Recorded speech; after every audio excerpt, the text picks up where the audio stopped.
Nous sommes en Bonjour Wendy. compagnie Oh, qui est professionnel de la santé mentale. Alors, vous êtes professionnel de la santé mentale.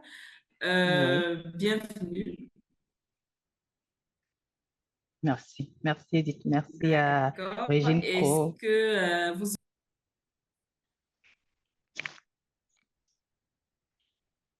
Pardon? est-ce que vous souhaitez rajouter quelque chose? Vous êtes une professionnelle de la santé mentale. Est-ce que vous souhaitez rajouter quelque chose à cette présentation? Ah, ouh, bon, c'est la présentation la plus actualisée. Par contre, je souhaiterais quand même dire que je suis à la base une gestionnaire des ressources humaines qui est juste Ah, d'accord. reconvertie en professionnelle de santé mentale et promotrice également, propriétaire d'un cabinet de santé mentale qui est basé au Cameroun. Donc voilà, c'est ce que je peux Ah, ajouter. d'accord. Très, très bien. Mhm. D'accord. Raïssa, vous m'avez annoncé Monsieur Modibo Dramé. Est-ce qu'il est en ligne? Il n'est pas encore là pour être démarré, mais il vous retrouve dans peu de temps. D'accord, très bien. Donc, le Cameroun est très bien représenté. Je pense que la Côte d'Ivoire aussi, avec Monsieur Dramé qui va arriver. Ah, Oui, voilà. Monsieur Mali. Mohamedou Koné, il est là. Très bien. Monsieur Koné du Mali.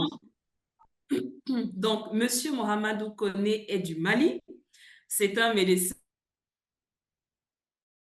industriel. Bienvenue. Ne vous entendons pas. Votre micro. Oui, bonjour à tout le monde. Je Bonjour. vous remercie et je m'excuse pour ce petit retard qui était vraiment indépendant de ma volonté.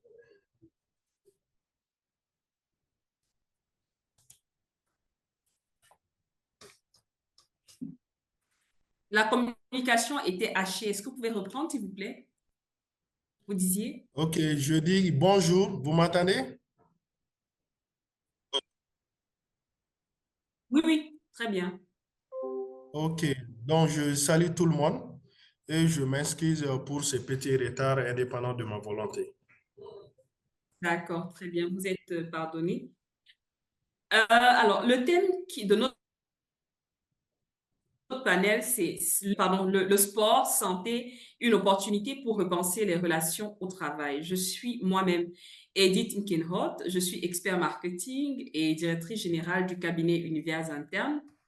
Et pour ce grand rendez-vous, je suis modératrice pour le panel numéro 5 qui est passé et le panel numéro 6 qui prend place à l'instant. Donc, merci à vous, cher public de LinkedIn, Facebook, YouTube. Merci à vous, chers dirigeants, managers, collaborateurs, entrepreneurs qui nous suivez. N'hésitez pas à nous dire dans le chat de quel pays vous nous suivez et à poser vos questions qui constitueront la deuxième partie de ces échanges. Ceci dit, alors, la qualité de vie et les conditions de travail, c'est aujourd'hui, vous ne direz pas le contraire, monsieur Mohamedou, c'est bien cela? Non, Mahamadou, excusez-moi. Amadou, Monsieur connaît, si vous voulez. oui. D'accord. Donc, alors, c'est un sujet fondamental aujourd'hui pour les entreprises, pour la croissance des entreprises. Et donc, parce que simplement, c'est les collaborateurs, c'est les dirigeants qui portent la vision de l'entreprise, qui portent les stratégies, l'exécution, la mise en œuvre de ces stratégies-là. Et donc, bien gérer les ressources humaines, bien gérer la santé des ressources humaines a un impact sur la productivité et même sur la rétention de ce personnel et finalement sur le rayonnement de l'entreprise sur son territoire d'activité. Donc, ma première question va à qui veut prendre la parole. C'est en s'intéressant un peu plus en profondeur à l'humain au travail, est-ce que les souffrances de la vie privée, donc tout ce qui est maladie, problèmes de couple, enfants drogués, aucun support système pour les mamans, par exemple, est-ce que ça ne déteint pas sur la qualité de vie au travail? Est-ce que c'est pas ces souffrances de la vie privée euh, qui ont finalement un impact sur la qualité de vie au travail et pas les conditions de travail en elles-mêmes. OK, si vous me permettez, je vais Oui, prendre bien. la parole. Tout d'abord, je remercie la modératrice Edith. Je remercie également les différents panélistes et les participants à ce sommet, ce panel numéro 6. En fait, je suis tout à fait d'accord avec vous. Le comportement humain est influencé par plusieurs facteurs, c'est tous les milieux de vie de l'être humain. Donc, ce qu'il faut qu'il y ait familial, il vient d'une famille, c'est un milieu, et cette famille est dans une communauté, donc c'est encore un milieu communautaire, et il vit également au milieu du travail. Donc, tout ceci dans un environnement social. Et il y a des interactions entre ces différents milieux. Donc, un problème peut être généré d'un milieu et transporté sur un autre milieu et vice-versa. Donc, bien sûr, des problèmes familiaux tels que des disputes avec la femme, des cas des enfants maltraités ou des enfants drogués, des problèmes au niveau de la famille, tous ces problèmes-là peuvent être transportés sur le milieu du travail. On sera face à un travailleur qui sera dans une situation qu'on appelle le présentisme. Physiquement, il est présent à son poste de travail, mais mentalement, il est en famille, il est ailleurs. Donc, cela peut impacter sur sa concentration, donc il sera moins concentré.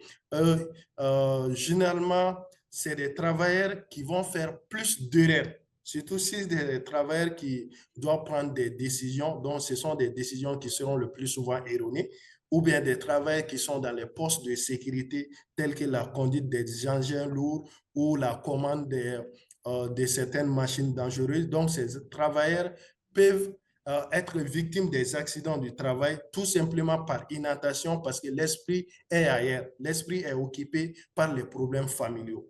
Raison pour laquelle, quand on va prendre en compte un problème en milieu du travail, on doit tenir compte de l'environnement social même du travailleur pour pouvoir avoir un impact. Sinon, le plus souvent, ça ne marche pas. Wow, très bien. Merci beaucoup. Alors, donc, il faut tenir compte de l'environnement privé du travailleur, Tout à fait. sinon ça ne marche pas. D'accord, très bien. Tout à fait. Merci. Et Madame Zokou, quel est votre avis sur la question? Edith, s'il te plaît, alors j'ai été coupée là, donc je n'ai pas le fil de la question. Par contre, je suivais l'intervention de M. Koné, mais là, la question D'accord. c'était quoi encore? Alors, la question est celle-ci. Quand on s'intéresse un peu plus en profondeur à l'humain, donc, est-ce que Oui, ces souffrances de la vie privée, par exemple, des maladies, un enfant qui pourrait être drogué, pour les mamans, quand elles n'ont pas de support système, est-ce que ces oui. problèmes-là ne peuvent pas être transportés sur le travail et donc, dans ce cas-là, influencer le rendement de la personne plutôt que les conditions de travail proprement dites? Si je comprends bien la question, est-ce que tous ces éléments-là familiaux, bref, de la vie personnelle, est-ce que ça Oui. influencerait sur le rendement, la performance, ou alors est-ce que Non, ça ce que je influencerait sur veux quoi? dire, c'est que l'entreprise est censée créer un système, un Oui, environnement de qualité de vie et des conditions de travail qui permettent à l'employé d'être performant. Mais sauf oui, que, en réalité, dans le privé, cet employé-là, rencontrer des challenges d'ordre personnel, un effectivement. enfant Oui, malade ou lui-même oui. malade, etc.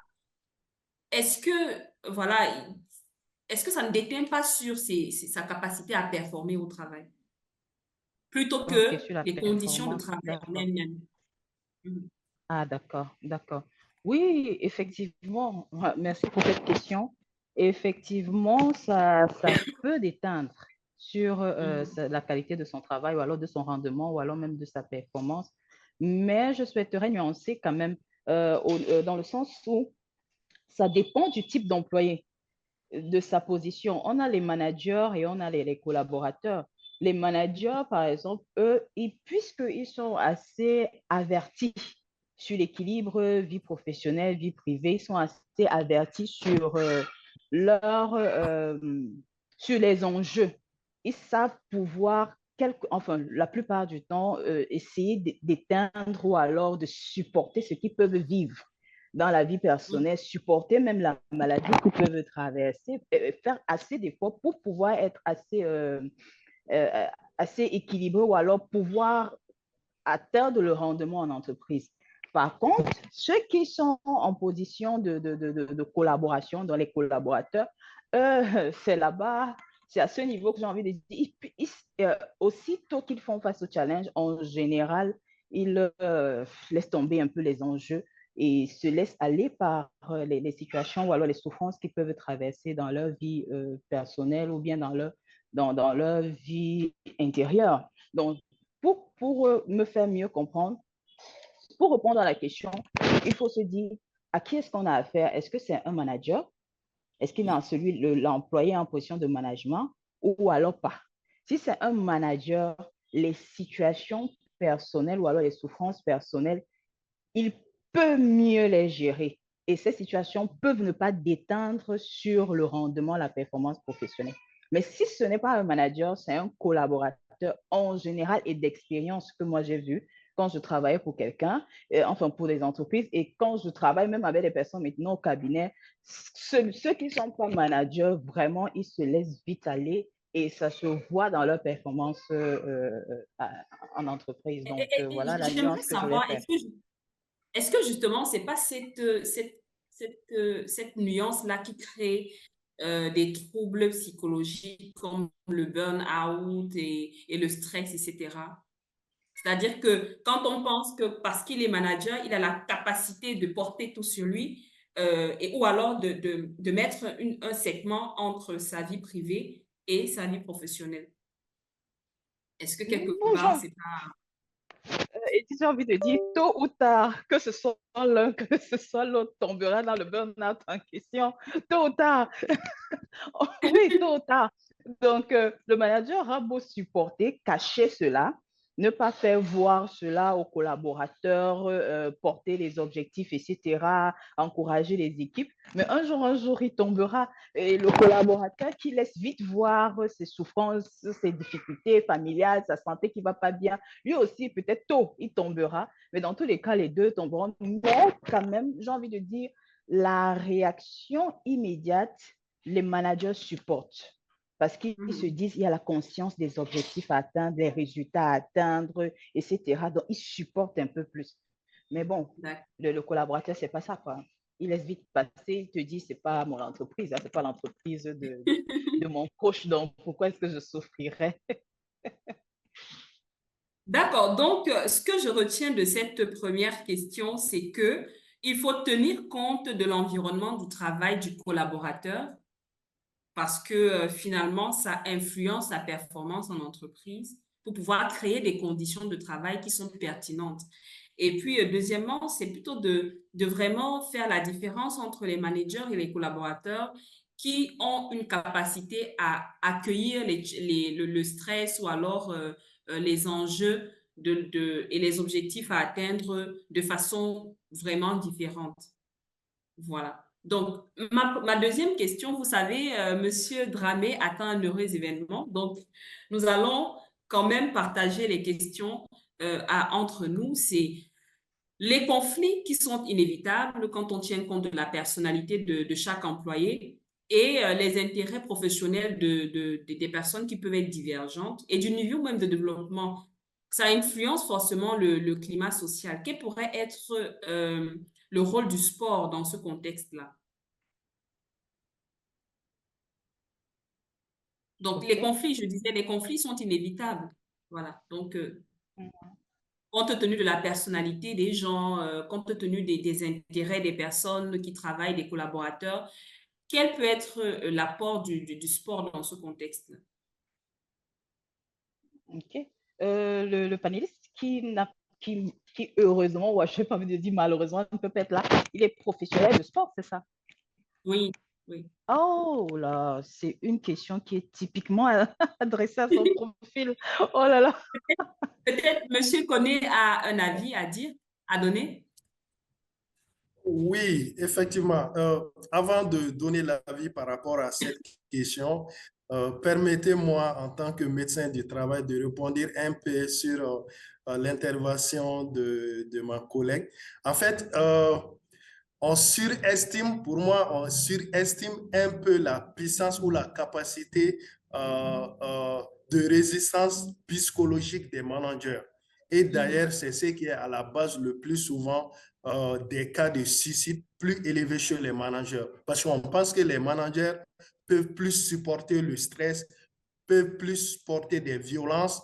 Donc, ce qui fait qu'ils sont dans une position qui leur permet de ne pas se plaindre, de ne pas parler de leurs problèmes psychologiques. Et ils encaissent progressivement jusqu'à ce qu'un jour, on est devant un problème qu'on ne peut vraiment pas faire grand-chose.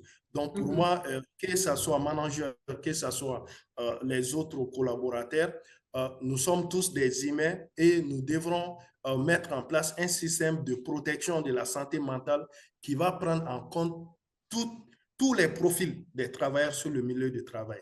Et concernant la question du sport, en fait, le sport santé, c'est intimement lié. Par exemple, quand tu prends la définition du sport et de la santé selon l'OMS, la santé, c'est un état de complet bien-être physique, mental, social, qui ne constitue pas seulement une absence de maladie ou d'infirmité. Donc, vous avez trois composantes. La composante physique, la composante sociale et la composante mentale. Maintenant, quant au sport ou l'activité physique en général, c'est tout mouvement corporel qui demande une énergie. Et on sait que l'activité physique a un impact, sinon le sport a un impact positif à la fois sur la santé physique, parce que ça permet de développer l'appareil musculo-squelettique. Ça a un impact sur la santé mentale, parce que le sport est un facteur déstressant, est un facteur antidépresseur, et ça procure vraiment de la joie, de la bonne humeur. Et le sport également a un impact sur la santé sociale, la cohésion. Imaginez, nous sommes en équipe pour faire une activité sportive. Ça permet de renforcer ces liens sociaux entre collègues et l'intéressé va se sentir appartenir à une société, appartenir à un milieu de travail où il est considéré. Donc, il y a l'estime de soi qui est là. Donc, cela permet vraiment d'améliorer sa performance. Ça permet de se sentir bien épanoui et également, ça permet d'améliorer la productivité même de l'entreprise.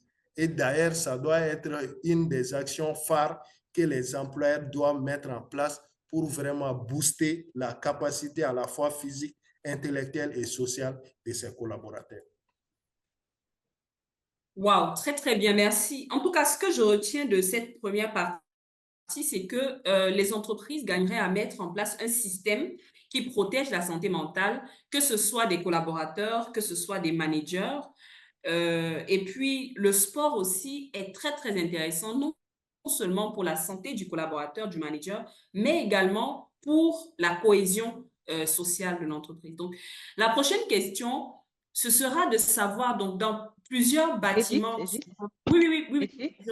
oui, oui. Clarence, vous souhaitez rebondir, oui? Oui, oui, oui, oui. Je souhaiterais vraiment rajouter également quelque chose.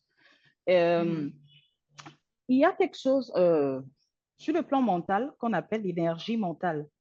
Tu vois, l'énergie Oui. mentale. Et d'expérience, quand on parle de santé mentale, il y a un facteur très important à considérer dans la santé mentale, ce sont les états internes. Les états internes, c'est vraiment se dire je me sens bien à l'intérieur de moi, ou je me sens abattu, ou je me sens mélancolique, etc. Bref, ces états internes-là sont nourris par des énergies qu'on a en nous. Et les énergies, en général, viennent de quoi? Des cellules. Ce sont nos cellules qui sécrètent de l'énergie. Et pour nourrir ces cellules-là, qu'est-ce qu'il faut faire? Ça va au niveau de... Il faut améliorer notre alimentation. Donc, quand on a des nutritionnistes et diététiciens qui parlent de l'alimentation, en fait, la finalité, c'est quoi? Nourrir les cellules. Et on a également bougé. Quand on parle de sport, moi, je dirais en tant que professionnel de santé mentale, c'est bouger. Agiter nos cellules de telle sorte que l'énergie négative puisse sortir des cellules internes et que l'énergie positive puisse rentrer. Tu vois? Donc, quand on dit sport ici, maintenant, chacun fera le sport à sa manière, pourvu que l'énergie soit renouvelée à l'intérieur de soi. On a des personnes qui ne pourront pas courir, qui pourront seulement marcher. On a des personnes, plutôt que de marcher, devront peut-être bouger dans la salle juste 10-15 minutes pour une raison ou pour une autre. Je ne veux pas rentrer dans les détails de pourquoi telle durée, pourquoi pas telle durée, mais se dire en tout cas que le fait de bouger nourrit nos cellules, enfin, débarrasse nos cellules du De négatif l'énergie et négative. voilà, et apporte le positif. Et ces cellules-là vont justement influencer nos émotions, qui vont influencer ensuite nos pensées, qui vont influencer nos comportements, etc., etc. Donc, en fin de compte, le sport bouger, je veux dire, est assez bénéfique pour le collaborateur, pour la Alors, gestion des conflits. Et en matière de gestion des conflits, ce que je veux dire, c'est que celui-là, justement, qui a de l'énergie renouvelée en nous, pour entrer dans la question qui a été posée, celui-là qui a l'énergie renouvelée en lui, en fait, il a amélioré ses états internes. Tu vois, c'est comme quand tu n'es pas bien à l'intérieur de toi, tu vois tout négativement. La moindre provocation d'un collègue ou alors la moindre personnalité contraire d'un collègue à ta personnalité peut t'irriter facilement. Tu auras l'impression que c'est le collaborateur le problème, tu auras l'impression que ce sont les conditions de travail le problème, tu auras l'impression que c'est les personnalités des autres qui ne matchent pas avec les tiennes, alors que c'est toi, en fait, qui n'est pas bien à l'intérieur de toi. C'est pourquoi tu accueilles tout mal. C'est comme celui qui est bien à l'intérieur de lui, qui est dans des états internes positifs. Attends, même le collaborateur le plus belliqueux, il ne va pas l'accueillir dans sa colère, il va se calmer, il ne va pas aller dans l'impulsivité comme son collègue, il va d'abord se calmer avant de répondre, même si en face de lui, il a un belliqueux. Donc, je voulais parler justement de cette affaire d'énergie-là que le sport procure pour pouvoir gérer les conflits à l'extérieur. Très, très bien. Vraiment, j'accueille ce point-là, le point de l'énergie positive, des cellules qui doivent être renouvelées en énergie, qui aident finalement à gérer les conflits Oui, et les situations stressantes de l'entreprise. Alors, la prochaine question, ce sera sur, souvent quand on va dans des entreprises qui comprennent le concept de qualité de vie et de conditions de travail, vous verrez parfois des espaces de sport, des lieux de vie, etc. Mais est-ce que ces lieux-là, plutôt que de permettre la cohésion, la santé sociale, telle que le disait Monsieur Koné, c'était de savoir, dans des entreprises, on a des lieux de vie, on a des salles de sport, on a des coachs sportifs, on a même des journées dédiées au sport, etc.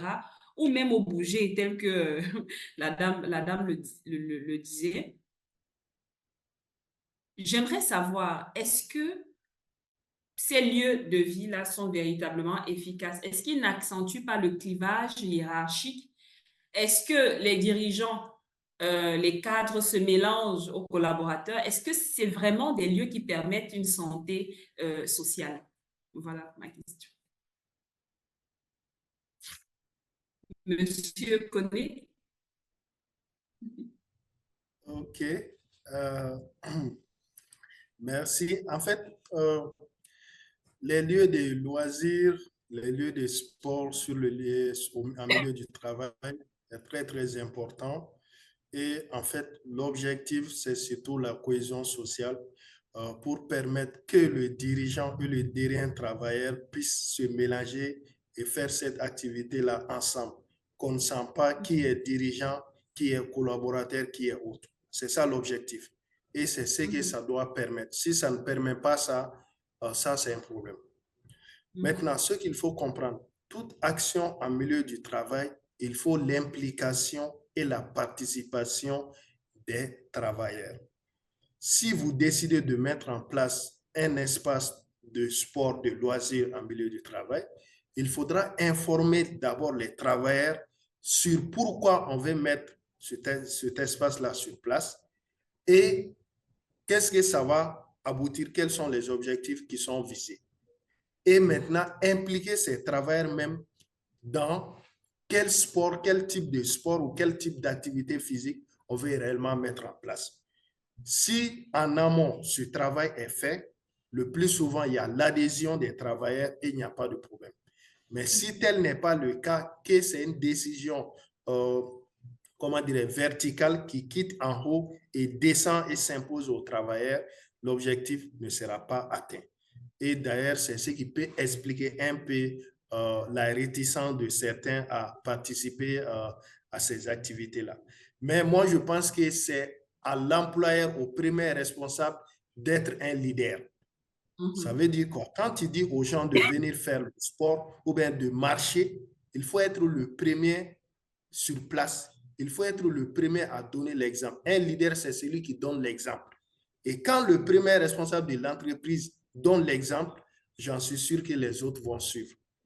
Et c'est ce qu'on doit comprendre dans toutes les actions qu'on mène en milieu de travail. Merci. Très, très bien. Merci beaucoup. Est-ce que vous avez un avis, Clarence? Ok. Je dirais, je propose, hein, je me demande l'objectif recherché derrière. Ça dépend de ce que l'entreprise recherche au travers de cet investissement-là, parce qu'après tout, c'est un investissement, on attend un retour. Qu'est-ce que l'entreprise recherche? Est-ce que c'est après de travailler l'image de marque pour dire on a ces éléments de sport en interne? Ou alors l'entreprise le fait pour apporter une solution peut-être à une distanciation entre les collaborateurs, favoriser la cohésion interne, ou bien ça dépend de ce que l'entreprise recherche après. Pour certaines entreprises, à mon avis, ça serait une solution. Pour d'autres, ça ne serait pas du tout bien accueilli. Et là, je rejoins M. Koné pour dire il faut impliquer les entreprises dans ce type d'investissement, les collègues, pardon, les collaborateurs dans ce type d'investissement pour être sûr qu'après, ça sera bien accueilli, de telle sorte que même si le manager n'est pas là, parce qu'après, il ne sera pas toujours là aussi quand même s'il n'est pas là, que les collaborateurs puissent s'y plaire parce que peut-être ils en avaient envie ou pas. Mais ce que j'ai envie de dire pour rejoindre Edith dans ce qu'elle a dit au début là, de cette question, c'est que pour certaines entreprises, ça peut poser un problème. Dans certains contextes, ça peut poser un problème. Les employés, à ce moment-là, ce n'est pas qu'ils n'ont pas envie de se retrouver entre eux en interne, c'est que pour leur état mental, pour leur bien-être intérieur, ils ont envie de sortir, d'aller ailleurs. Et aussi en matière de gestion de stress, en matière de gestion de la charge mentale, ça permet de couper parce qu'aujourd'hui, on encourage, on demande aux collaborateurs de couper. C'est-à-dire quoi? Passer à autre chose. Le fait de rester dans l'entreprise te donne une certaine impression, c'est que le cerveau, la partie préconsciente et la partie consciente même se diront, je suis encore au travail, je suis encore en train de travailler, je suis avec les mêmes collègues. Donc, à un moment donné, ça peut ne pas être favorable. Donc, autant mieux dans certains contextes de sortir. Et si je dois donner un avis vraiment un peu quand même humble, sans toutefois être trop tranchante là-dessus, c'est que je proposerais vraiment que ce soit à l'extérieur. Peut-être pas très loin de l'entreprise, justement, pour éviter les bouchons entre partir au sport et revenir. Mais les embouteillages, je veux dire, dans ce sens, que ce soit peut-être proche de l'entreprise, de telle sorte qu'un employé puisse aller à pied, mais que ce soit à l'extérieur pour l'aider justement à évacuer et gérer sa charge mentale et puis son stress, etc. D'accord. Donc, ce que je retiens, c'est qu'il faut impliquer les collaborateurs dans le choix du type de sport, d'accord? Pour qu'eux-mêmes ils soient impliqués, il faut l'implication du leadership également pour leur montrer que voilà, on n'est pas séparés de vous, on est content d'être là, on est les premiers à le faire. Mais quand même, il faut impliquer les collaborateurs pour qu'ils puissent suivre le mouvement, qu'ils aient envie d'y être. Et la contribution de Clarence, c'est vraiment d'aller en dehors de l'entreprise, de sortir pour pouvoir couper avec le quotidien de travail parce qu'on peut être au boulot et on se dit, ah, il y a un dernier mail que j'attendais et que j'ai oublié, par exemple, d'ouvrir alors qu'on est au sport et on a envie de remonter pour ouvrir sa machine et puis travailler. Donc, merci beaucoup. Alors, la prochaine question est à vous, Clarence. En passant en allant sur votre profil LinkedIn, un mot m'a frappé, c'est les souffrances. Je pense que est-ce que vous êtes une professionnelle de la santé mentale et vous parlez de souffrance? Il s'agit de quel type de souffrance? Ou je me trompe? Merci pour la question. Merci pour la question. Les souffrances, elles peuvent être vraiment c'est un grand mot, un peu comme bonheur, qui peut renfermer beaucoup de choses.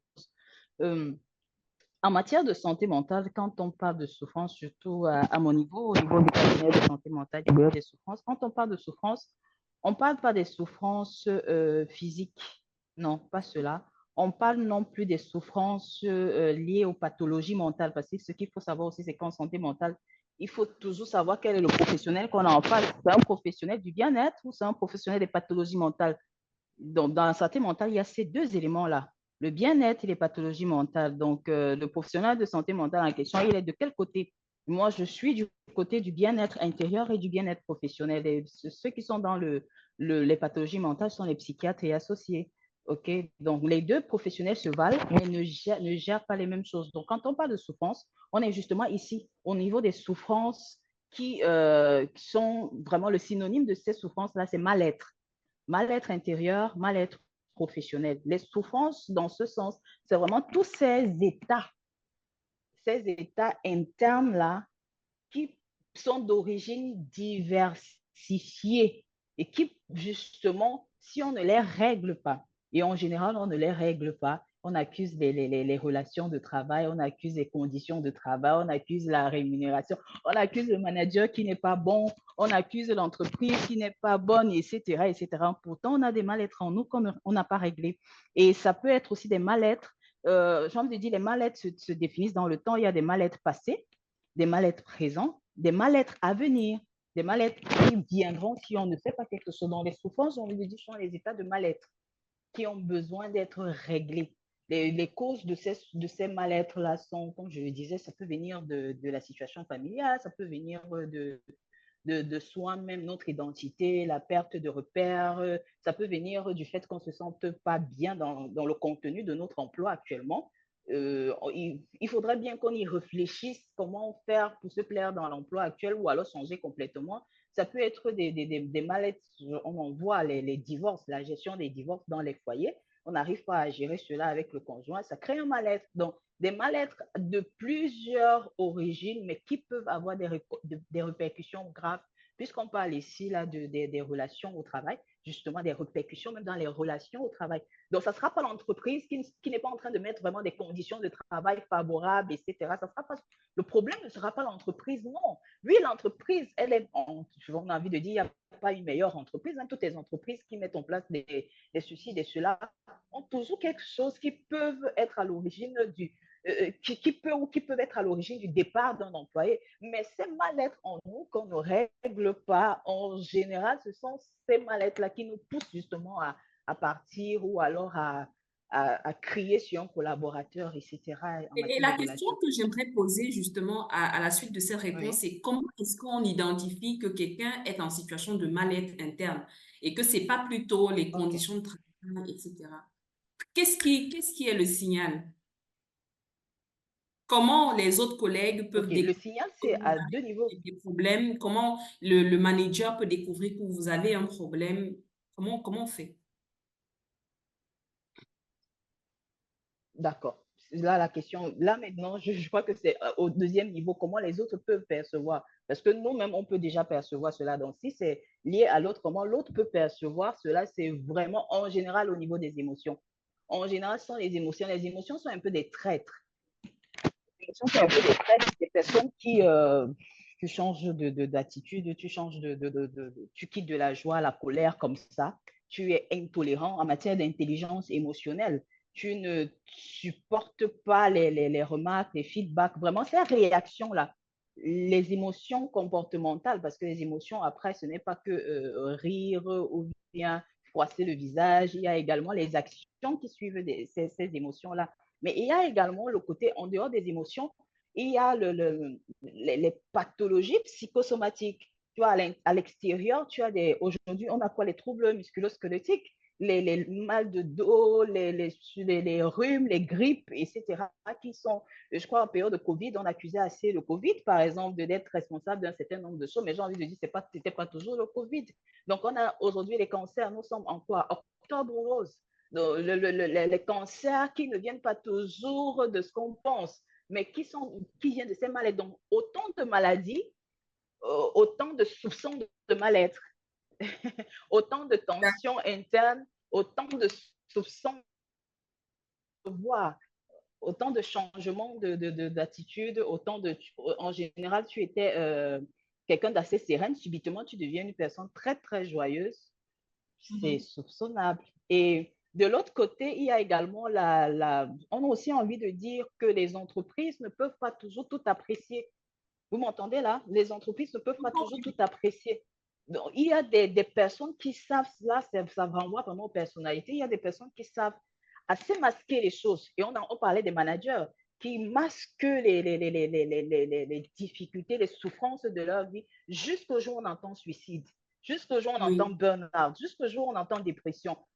Donc, c'est bon à l'ère où nous nous trouvons, tel régime pro-consulting a cette initiative de penser vraiment et d'insister sur la qualité de vie et les conditions de travail. Telle la santé mentale vraiment dans les entreprises est indispensable. Avoir quelqu'un qui nous suit, qui nous accompagne pour que justement ces collaborateurs-là qui savent bien porter, masquer ces choses-là, soient capables justement d'aller vers les professionnels en question pour leur dire que, hey, voilà ce que je vis, voilà, je ne supporte plus, même si les gens ne le voient pas, pour éviter justement les décès qu'on entend, les hypertensions, les cancers après qui sont compliqués à gérer après. Voilà. Merci beaucoup. Donc, ces profils-là, facilitateurs, ces profils consultants-là, doivent être intégrés dans le système de l'entreprise pour pouvoir aider les collaborateurs suivant leurs différentes personnalités. Et donc, la prochaine question s'adresse à Monsieur Koné. Vous êtes médecin du travail et vous êtes certifié en hygiène industrielle. Et donc, j'étais curieuse de savoir comment est-ce que ça se traduit au quotidien d'un employé et d'un employeur. Au quotidien, comment ça se traduit? Comment vous interagissez avec ces deux entités? OK, merci beaucoup. En fait, le médecin du travail et l'hygiéniste du travail, en fait, c'est quelque chose de complémentaire. Je vais prendre juste pour résumer un peu mes actions en tant que médecin du travail, hygiéniste du travail au quotidien. Je vais prendre juste un exemple sur les troubles musculo-squelettiques, comme évoqué par Clérence. En fait, les troubles musculo-squelettiques sont des pathologies d'hypersollicitation, donc qui sont multifactorielles. Ça peut être dû à l'individu même, des facteurs individuels. Ça peut être dû aux conditions de travail, la manutention manuelle, les gestes répétitifs, les mauvaises postures. Et il y a un facteur qui est également très important, c'est les facteurs psychosociaux, avec en tête le stress. Donc, le stress est un facteur de risque des troubles musculo-squelettiques. Nous, en tant que médecins du travail, nous intervenons à différents niveaux par rapport à ces situations. Le premier niveau, ça, c'est la prévention primaire. Donc, avec ça, nous faisons ce qu'on appelle l'évaluation des risques professionnels. Quand nous venons dans une entreprise, nous devons voir tous les postes du travail, évaluer les risques professionnels et savoir quels sont les risques qui existent dans cette entreprise. Et d'ailleurs, nous avons eu à faire une étude sur ça. Nous avons trouvé que les risques communs à cette entreprise étaient surtout les risques ergonomiques et les risques psychosociaux, dont le stress. Donc, en premier niveau, c'est évaluer les risques, le stress. Deuxième chose, après l'évaluation, on fait une proposition de plan d'action pour la mise en œuvre des actions préconisées. Ça, c'est notre premier niveau d'intervention. Toujours l'exemple que j'ai pris, les troubles musculo-squelettiques. Si on trouve que ces travailleurs sont plus exposés à des postes générateurs de troubles musculo-squelettiques, nous allons proposer à l'entreprise l'organisation des postes de travail. Ça, c'est un. De deux, nous allons prendre en compte la dimension psychosociale. Donc, pour gérer ce stress-là, nous allons demander à l'entreprise d'avoir une politique sur les risques psychosociaux. Nous allons demander également d'entreprise de mettre en œuvre des activités récréatives. Et dans ces activités récréatives, il y a le sport, il y a les sorties, etc. Donc, tout ceci permet vraiment de prévenir ces troubles musculo-squelettiques. En deuxième niveau, nous faisons des visites médicales du travail. Et lors de ces visites médicales du travail, on peut dépister, par exemple, un travailleur qui a un problème des troubles musculo-squelettiques, ou bien qui a un problème de stress, ou bien même le travailleur peut venir même nous voir, oui, moi j'ai ces soucis au travail, ceci, cela. Et à travers cette visite médicale, nous allons faire des propositions sur le plan individuel au travailleur et sur le plan collectif à l'employeur. Et ces propositions vont permettre de prendre en compte l'ensemble, pas seulement le seul travailleur, parce que le plus souvent, quand tu vois un travailleur qui est exposé à un risque, il faut se dire que peut-être il y en a plusieurs qui sont dans les mêmes conditions, donc il faut faire une prise en charge globale. Donc, en troisième niveau, c'est quoi? On peut avoir, par exemple, les cas des managers qui cachent tout jusqu'à ce qu'ils sont dans un état d'épuisement professionnel de burn-out ou bien dans un état de dépression. Donc, à ce niveau, nous intervenons également parce qu'il faudra faciliter le retour au travail de ces managers déprimés qui ont été pris en charge médicalement.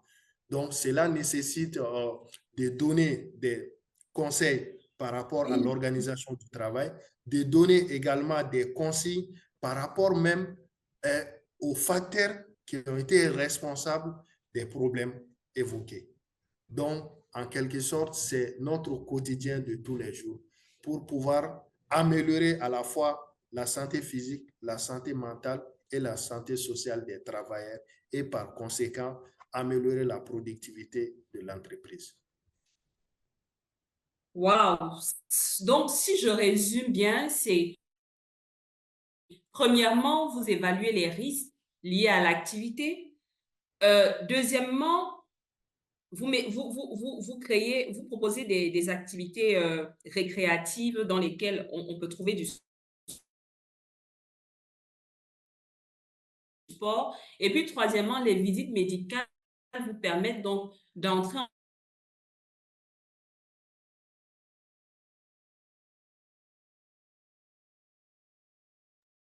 Je crois qu'elle a des soucis de connexion. Ouais. Donc, après, pour qu'elle revienne sur le résumé, il y avait une question sur LinkedIn. On a également vu que le sommet il est retransmis sur LinkedIn, YouTube et Facebook. Donc, on a une question de Justin sur LinkedIn qui demande, qu'en est-il des blessures de l'âme? Sont-elles considérées comme les sources de mal-être interne et professionnel? Je pense que ça s'adresse à vous, Madame Zokou. Ok, les blessures de l'âme, j'espère qu'on se comprend en disant cela. Les blessures de l'âme, c'est, j'espère que quand on le dit, on comprend ce qu'on veut dire. Donc, je vais juste redire pour être sûr que la personne, si Justin, qui a posé la question, est justement au même niveau de compréhension. Les blessures de l'âme est constituée de quoi? Des pensées et des émotions. Donc, quand on dit blessure de l'âme, on pense à tout ce qui a affecté les pensées, tout ce qui a affecté les émotions, ou alors qui affecte les pensées et les émotions. Donc, si c'est de ça qu'il s'agit, bien sûr, ce sont des mal-être. Ce sont des mal-être incroyables. Ce sont des mal-être, des sources de mal-être internes. Maintenant, est-ce que ce sont des sources de mal-être professionnelles? Non, je n'ai pas envie de dire des sources de mal-être professionnel, mais des causes de mal-être professionnel. Des sources de mal-être interne, mais comment est-ce que je peux expliquer ça? Puisque quand on dit blessure de l'âme, ça vient à l'intérieur, donc ce sont des sources. Mais quand on parle de mal-être professionnel, à ce moment-là, ce ne sont plus des sources. Non. Ça reviendra peut-être pour justifier X ou deux choses sur le plan professionnel. Et quand je parle de mal-être, là, j'ai même envie de dire quelque chose, c'est que les mal-être peuvent, c'est comme je l'ai dit au début, suite à une des questions de Edith, c'est que les mal-être, c'est dans le temps aussi. Il y a des mal-être passés, des mal-être présents, des mal-être à venir.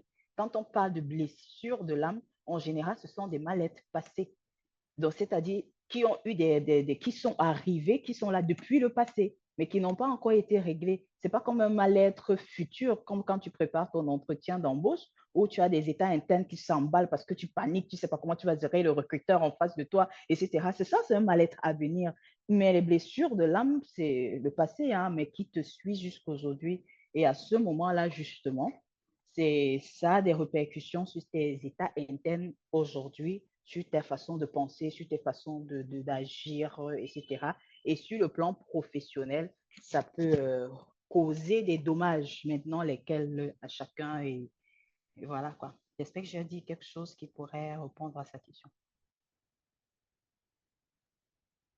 Merci beaucoup. J'ai été coupée à cause de Oui. l'instabilité de la connexion. Donc, j'aimerais revenir sur une question qui s'adresse à mes deux honorables panélistes. C'est comment on gère les personnes qui sont en situation de handicap? Parce qu'on a parlé tout à l'heure du sport, on a parlé de bouger. Les personnes qui sont en situation de handicap, comment est-ce qu'on arrive à les intégrer dans cette question de sport et de santé au travail? Quelles sont les recommandations que que vous donneriez aux entreprises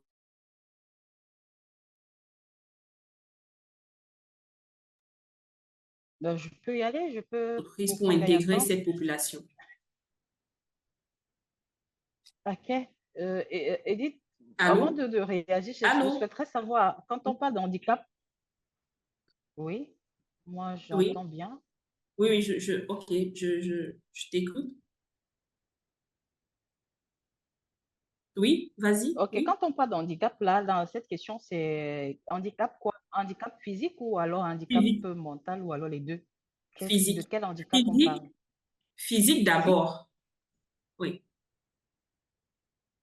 Physique d'abord, d'accord. Ok, en matière de handicap physique, je souhaiterais vraiment que les entreprises se rendent compte. Si elles ont, je sais qu'il y a des entreprises qui ont du mal à retenir ou alors recruter même des personnes qui sont handicapées. Et quand elles sont même handicapées, elles se retrouvent en situation de handicap.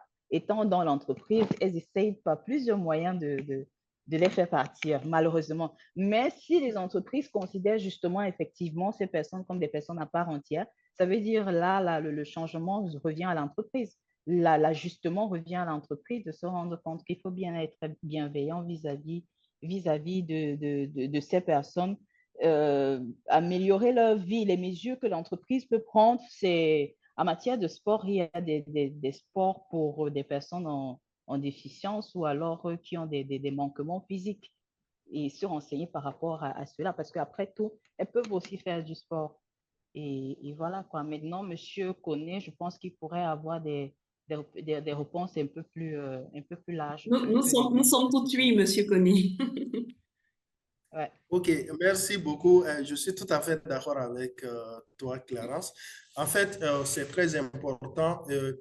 D'ailleurs, il y a la législation de beaucoup de pays qui protège les personnes en situation de handicap et surtout leur employabilité et également l'aménagement des postes de travail qui sont surtout des obligations légales pour des employeurs par rapport aux personnes en situation de handicap. Parce que, en fait, chacun a droit à un travail décent, quel que soit le problème. Maintenant, concernant le sport, on a parlé de l'importance du sport. Le sport, en fait, c'est un outil le plus naturel, le moins coûteux et le plus accessible qui permet d'agir sur les trois composantes de la santé qu'on a dit, la santé mentale, la santé physique, la santé sociale. C'est aussi vrai pour les personnes en situation d'handicap. Imaginez quelqu'un qui a un handicap moteur, donc il y a des problèmes de motricité. Vous voyez que le sport va lui permettre de renforcer sa musculature, de renforcer son endurance et de le rendre plus autonome dans ses mouvements. Ça, c'est le premier impact. Le deuxième impact, c'est quoi? Ça, c'est sur le plan mental. Imaginez une personne en situation de handicap qui arrive à faire une activité sportive avec les autres collègues qui sont bien portants. Ça donne une estime de soi, une reconnaissance d'appartenir à une équipe et de se sentir vraiment important au sein de l'entreprise. Ça, c'est très important. Maintenant, ça revient maintenant aux employeurs, en fait, comme on a dit, d'impliquer les travailleurs dans les types de sports qu'on va mettre en place, dans les types d'activités récréatives qu'on va mettre en place. Donc, on doit tenir compte également de la particularité de ces personnes en situation de handicap. Donc, il y a les types de sports qui sont vraiment, qui peuvent être pratiqués par ces personnes-là. Donc, on doit intégrer ces types de sports. Ça peut être la natation, ça peut être le basket sur fauteuil roulant, ça peut être la lance des boules. Donc, tout est possible.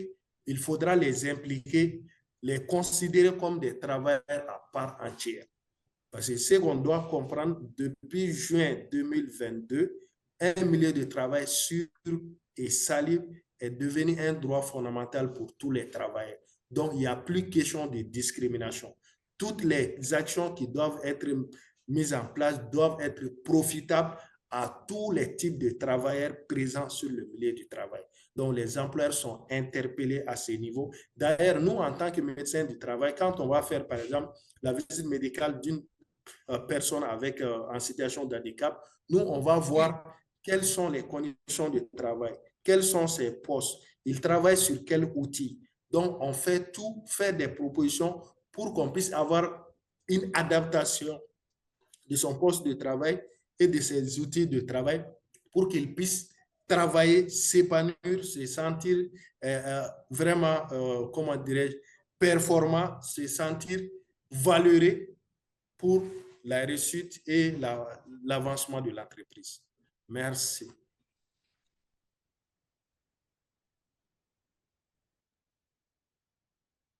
Donc, si tu me permets, Edith, on va juste annoncer qu'il y a un sondage qui va passer, juste pour prendre les retours et les impressions des participants et que juste après le mot de fin de nos charmants panélistes, on aura l'atelier. Donc, je vous laisse pour le mot de fin. Donc, est-ce qu'on prend des questions ou le mot de fin déjà? Le mot de fin déjà, je pense qu'il y avait des questions dans le chat. D'accord. Donc, merci. Je pense que la parole vous est donnée, chers panélistes. Et nous avons une pensée positive pour notre copanéliste qui attend un événement heureux et c'est la raison pour laquelle il n'est pas là. Donc, Monsieur Koné, votre mot de fin et nous terminerons par la dame, par galanterie. OK. Tout d'abord, vous remercier en tant que modératrice pour la bonne tenue de ce panel. Remercier également Clarence pour sa brillante intervention et remercier également les participants à ce panel. Juste pour dire que la santé, les sports, la relation au travail sont intimement liés. Donc, tout ce qu'on peut faire sur le plan sport, tout ce qu'on peut faire pour améliorer la santé des travailleurs est une obligation maintenant pour l'employeur. Et ça demande également l'implication des travailleurs. Et je répète encore, le sport est l'outil le plus naturel. Et d'ailleurs, c'est l'outil qui fait plus de consensus tant dans la population que dans le milieu scientifique, que c'est un outil qui procure de la joie, qui procure de l'avancement, qui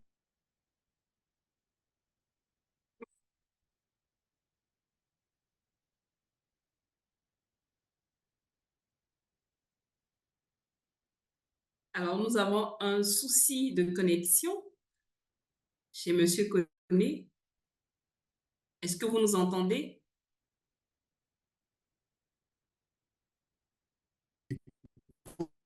Voilà, il est revenu.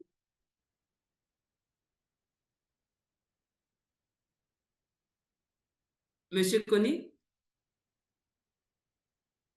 D'accord. Donc, en attendant que Monsieur Koné nous rejoigne, la parole est à... Ah, voilà.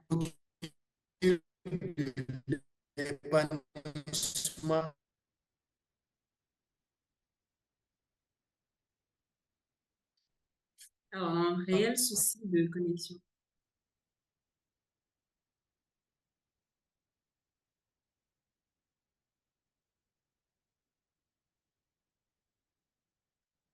La parole est à Clarence en attendant que Monsieur Koné soit connecté. Donc, Clarence, vous avez la parole pour le mot de fin.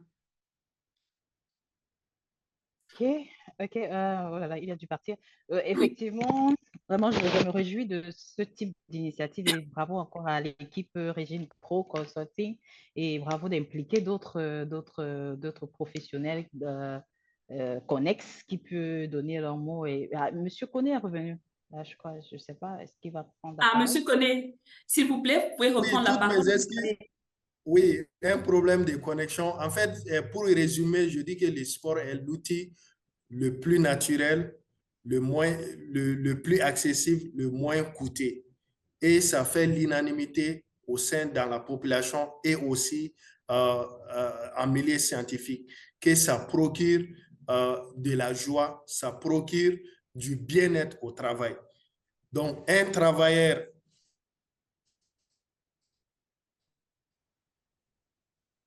qui se sent bien, qui est pressé d'être sur le lieu de travail, plus produire, qui sera plus compétitif. Et c'est ce que les employeurs doivent comprendre. Merci. Merci à vous. Clarence, vous avez la parole. Ok. Donc, j'apprécie l'initiative vraiment de Régine Pro et l'équipe entière et merci pour cette opportunité de partager également et merci à toi, Edith, tu me permets de te tutoyer, j'espère que ça ne t'offense pas plus que ça. Non, ça ne Donc, pense pas du pour tout.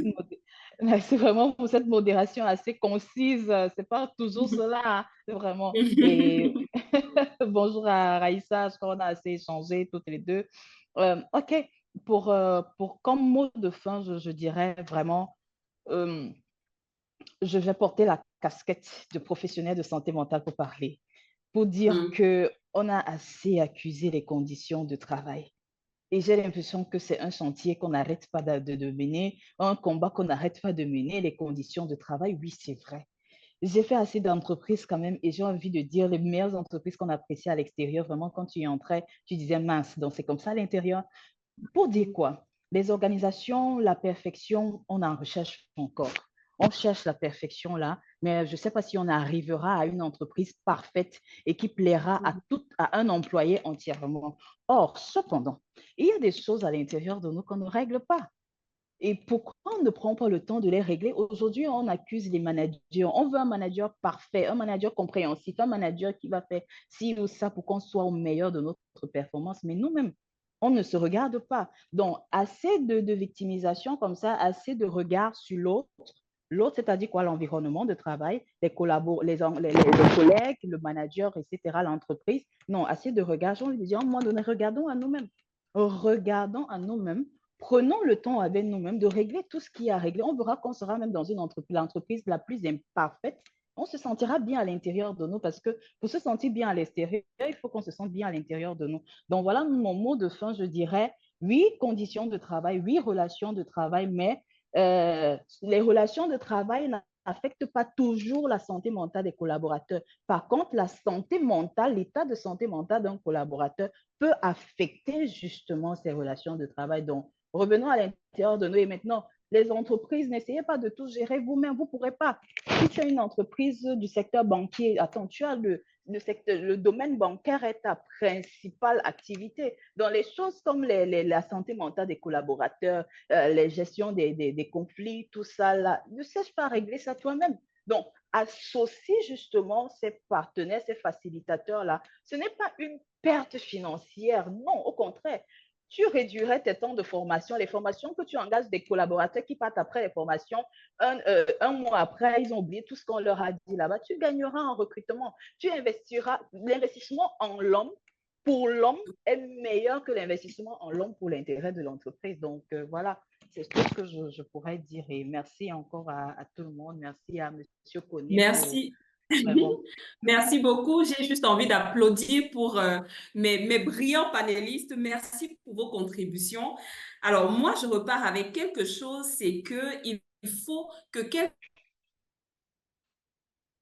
que soit le choix du sport ou du système qui permet aux collaborateurs de bouger, il faut les impliquer dans cet investissement-là. Il faut également que le leadership porte le projet et il faut associer des professionnels qui comprennent bien, qui savent diagnostiquer et anticiper quels sont les risques, quels sont les challenges que peuvent rencontrer les collaborateurs, les managers, et renforcer donc par là, à travers un plan d'action, le système de qualité de vie et de conditions de travail. Donc, notre thème, c'était le sport, santé, une opportunité pour repenser les relations de travail. Je suis Edith Hall, expert marketing et puis directrice générale du cabinet Univers Interne. La parole est à vous, Régine Pro. Merci pour cette belle initiative. Raïssa? Oui, je suis là. Bon, cette fois, je ne joue pas le rôle de côté de ce trouble. D'accord. Merci infiniment à tous. Merci, Clarence, si vous me permettez. Merci, Monsieur Keunet. Merci infiniment, Edith. La qualité des échanges, le partage, les exemples. J'ai juste envie de dire magnifique, bravo. Merci à vous d'avoir donné du temps, vu que c'est quelque chose qu'on ne récupère pas. Donc, vous avez donné un peu du vôtre pour cet événement. Donc, merci à l'infini. Donc, on va vous dire à très bientôt. On espère pour les personnes qui souhaitent revoir le webinaire, il est disponible sur YouTube, il est disponible en replay sur les différentes plateformes. Donc, de temps en temps, lorsque vous avez 1 minute, à votre rythme et à votre temps, vous pourrez revoir le webinaire et le partager au sein de votre réseau. Donc, on va passer juste après à la dernière. Excuse-moi, Oui, Raïssa, je vois une question et la question est là, je ne sais pas si vous la voyez également, hein. Elle est affichée là. Spectateurs anonymes, quelles d'accord. pratiques de prévention doivent être OK. priorisées? Je ne sais pas, est-ce que vous la voyez pas? Oui, quelle pratique de prévention doit être priorisée pour identifier les signes précoces? Donc, vraiment, juste 2 minutes, si vous pouvez y répondre. 2 minutes, chrono net, Elle deux adresse à minutes, et qui? puis... Elle adresse à Ah qui? Je ne sais non, à pas, tout le Régis. monde, vu que vous avez Oui. remarqué, voilà, Non, je pense plus qu'on ait assez de temps. On va voir comment répondre dans le... d'accord. Oui, quand même. D'accord, il n'y a pas de défi. Donc, merci beaucoup. On va laisser la place au professeur Félicien Kwame et à Monsieur Galam Tinto pour l'atelier. Et puis, n'hésitez pas, si vous avez 1 minute, à nous suivre pour la cérémonie de clôture juste après l'atelier. Merci, Edith. Comme je dis, vraiment, je ne peux pas être cordonnier mal chaussé. Je ne peux pas remercier tout le monde sans te dire merci pour la modération des deux panels, pour le temps et puis pour la précision et le Merci. détail dans les questions. Merci beaucoup. Merci, Monsieur Koné. Merci, Clarence. Et nous restons en contact, hein. On est déjà une famille. Le Mali, le Cameroun, Côte d'Ivoire. D'accord, ça marche.